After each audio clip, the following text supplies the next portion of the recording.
All right, you guys, just finishing up the stereo install on the Suburban here.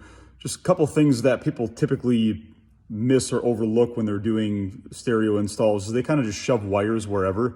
So I'm just gonna flip the camera around here real quick and show you basically kind of the little bit of a difference on what you want to try and do when you're doing a stereo install. I always try and follow the factory wiring as close as possible. In this case, there was another route I'll show you I could take here that basically allowed me to stay close to it without rubbing anything like sharp or metal, and still keep it very clean so it's not going to be in the way of anything else. In here, so if you still see the tail where that zip tie is, I actually zip tied this to the factory wiring harness. It's a factory zip tie job there.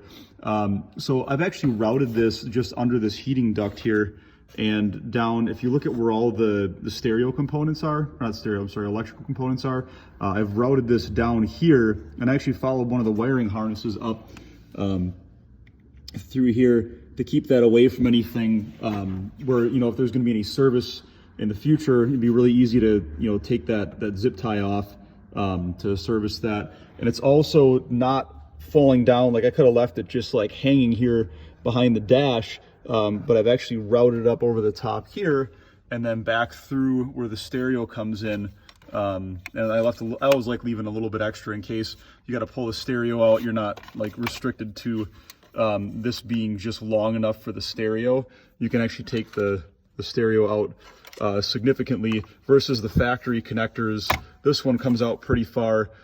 This one, which is for like the steering wheel, volume controls, things like that, that does not come out as far. But we'll keep you tuned on what else we're going to be doing with this here. But pretty much I'm just going to follow this factory channel all the way back into the back of the vehicle. Obviously, you need to vacuum my car out a little bit. So we're going to follow this all the way back.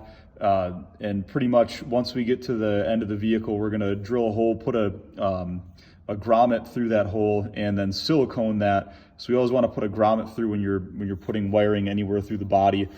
This is not obviously going to hold up to rubbing on metal nonstop, so you just want to have something around there. And then I like sealing it up with silicone because I don't like rust popping up in places where it shouldn't be.